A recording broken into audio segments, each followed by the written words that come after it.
Halo semuanya, balik bareng aku Nol dan selamat datang di Apa Jadi Bahas. Dan di video kali ini sesuai dengan judul, aku mau bahas tentang kalimat yang sering banget kita dengar, sama-sama makan nasi. Tapi sebelum itu, by the way kursiku baru jebol kemarin gitu. Jadi kayak ada sambungannya gitu yang jebol plastiknya.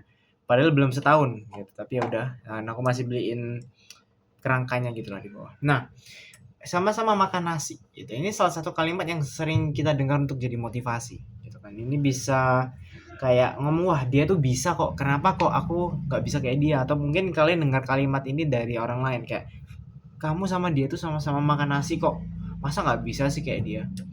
Ini kalimat yang sering ya mungkin pernah dengar. Aku juga lumayan sering dengar lah dari orang lain, dan kadang satu dua kali dari mamaku juga pernah.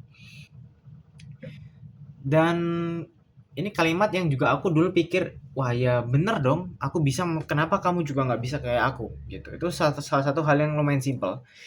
Tapi kalimat ini sebenarnya juga bisa menjatuhkan tanpa sadar gitu ya. Dengan kalimat ini kita memaksa orang lain itu untuk bisa ngelakuin apa yang kita mau tanpa mempertimbangkan kemampuannya di bidang yang lain gitu. Aku misalkan suka di komputer gitu, misalkan bikin program, dia bukan bidangnya di logical thinking misalkan. Dia fokusnya mungkin let's say ke human behavior, psychology gitu ya. Jadi dia punya hal yang mungkin dia suka dan juga minatnya di bidang itu, dan kemampuannya juga di bidang tersebut, misalkan membaca karakter orang. Tapi akhirnya memaksa dia misalkan untuk ngelakuin apa yang aku lakuin gitu. Itu kan hal yang sangat susah sekali gitu. Salah satu yang sering banget menjadi motivasi adalah misalkan Bill Gates, misalkan Steve Jobs gitu ya. Steve Jobs siapa ya? Kalau nggak salah dia DO atau gimana? Siapa ya? Bill Gates gitu ya. Dia kalau nggak salah bentar, di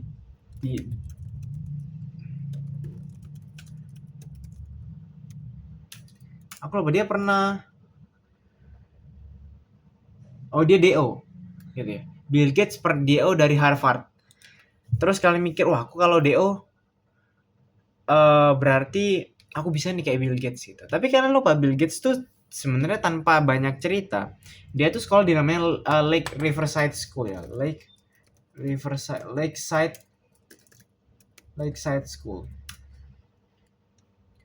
Um, nah, Lakeside School ini salah satu sekolah yang pada saat itu, pada saat Bill Gates sekitar SMP atau SD, itu punya akses ke komputer pertama. Bill Gates lahir tahun 55.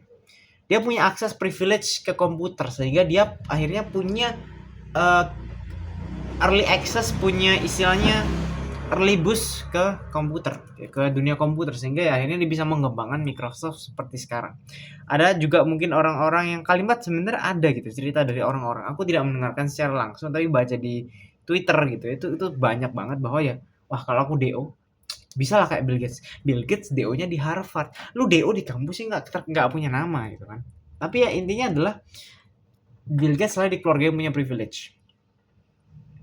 Hanya karena dia mungkin iya sama-sama menghirup oksigen gitu ya, misalkan menjangkau orang yang di Amerika sana, bukan berarti kita akan punya kesempatan yang sama kayak dia. Setiap orang tuh punya kesempatan masing-masing karena kita diciptakan berbeda. Yang pertama, latar belakang keluarga yang berbeda, sifat dan juga privilege, kesempatan yang sangat-sangat berbeda, teman-teman ya.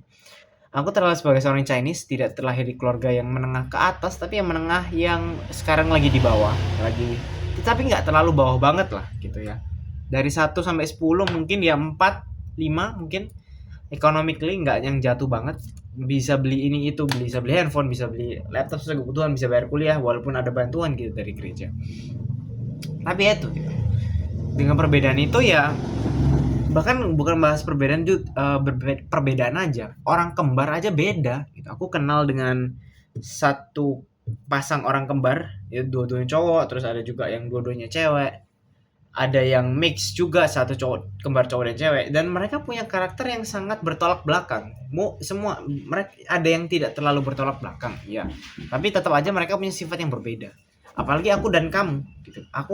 Kita ini punya karakter dan sifat yang berbeda, terlahir juga dengan kesempatan atau privilege yang berbeda. Hanya karena kita sama-sama makan nasi dan tinggal di Indonesia bukan berarti kita akan punya kesempatan yang sama. Bahkan dengan grit dan usaha yang sama, output yang kita hasilkan akan jauh berbeda. Sehingga apa yang bisa kita dapatkan dari pemahaman ini, kita semua diciptakan dengan tujuan dan goals yang berbeda. Dan tidak seharusnya kita menyamakan diri dengan orang lain. Gitu loh. Dan dengan omongan-omongan orang itu dia bisa, ya kamu juga harus bisa. Itu akan menjatuhkan gitu loh. Ada orang yang akhirnya terprogram, otaknya tercuci bahwa wah aku harus bisa nih, dia aja bisa. Ketika dia punya pemikiran itu, dengan pemikiran bahwa sama-sama akan asik, dan ketika akhirnya dia tidak mencapai apa yang seharusnya dia capai, itu akan jatuh lumayan sakit gitu. Dan kalau kita cuma ngelihat outputnya, dia bisa bikin ini, bisa bikin itu, kita nggak akan bisa menghasilkan output yang sama. Tapi kita bisa tiru kegigihannya, kita bisa tiru kerja kerasnya, yang apa yang dia lakukan untuk bisa mencapai hal tersebut. Itu sebenarnya yang bisa kita tiru, bukan hasilnya. Banyak kan orang, terutama di Indonesia, berorientasi pada hasil. Ujian yang dilihat nilai, bukan proses belajarnya, proses menyerap ilmunya, memahami nggak ilmunya. Karena ada orang yang 100 tidak paham sama sekali, model hanya berdasarkan hafalan. Aku SMP hampir semua lupa materi, 90% atau aku lupa gitu ya. Bahkan matematika pun banyak sekali yang aku materi lupa. Jadi ya itu. Tapi lupa di sini beda dengan pendidikan di luar. Mereka ya beberapa, apakah lupa? Pasti ya, tapi pendidikan di luar ya fokusnya adalah pemahaman gitu. Proses belajarmu tuh gimana sih? Itu yang dicari gitu. Dan juga salah satu yang penting juga ketika berkonteks di dalam berorientasi hasil adalah jangan iri. Iri itu salah satu dosa yang tidak bisa diungkap. Hanya kita bisa sadar nggak bahwa kita iri. Ya, maaf ada tamu tadi. Dan kenapa iri bisa bilang sebuah dosa yang tidak bisa diungkap? Karena ketika kita iri, kita nggak akan jarang sekali untuk menunjukkan karakter. Karena itu salah satu dosa yang ya orang nggak bakal bisa tahu. Lu bohong, orang lain akan bisa tahu kejujurannya lewat pintu lain misalkan. Lu sombong, orang bisa jelas. Tapi kalau masalah iri hati, ini adalah salah satu yang dosa yang cuman bisa kita sadarin sendiri. Dan ketika kita iri, akhirnya crab mentality itu salah satunya gitu ya. Jadi kesuksesan orang lain adalah sesuatu yang patut kita pelajarin sebenarnya. Dan dengan kita belajar dari apa yang orang lain lakukan, ya itu bisa jadi sebuah pelajaran buat kita untuk bisa berkembang. Kurang lebih seperti itu. Dan juga salah satu yang penting nih, hidup berdasarkan pendapat orang lain juga nggak akan buat kita berkembang. Orang lain berpendapat lu bisa, kenapa nggak bisa? Akhirnya malah menekan kita. Dan juga pendapat misalkan juga menjatuhkan kita. Apa yang mereka katakan tuh sebenarnya nggak akan bisa berpengaruh apapun lah. Kita diomongin orang dan segala macam, dijelekin. Omongan mereka nggak akan bisa menyentuh kita. Karena itu adalah sesuatu yang di luar kontrol kita. Ketika kita bahas stoicism gitu ya, yang bisa kita lakukan ataupun yang bisa kita kontrol adalah perbuatan kita dan pikiran kita. Sesuatu yang keluar dari diri kita, itu bisa kita kontrol lah. Perbuatan, pikiran, perkataan, emosi sebenarnya bisa dikontrol itu, emotional intelligence. Salah satu quotes adalah yang aku dapetin atau aku bikin sendiri, aku lupa. Ini catatan lama, adalah live your own life. Live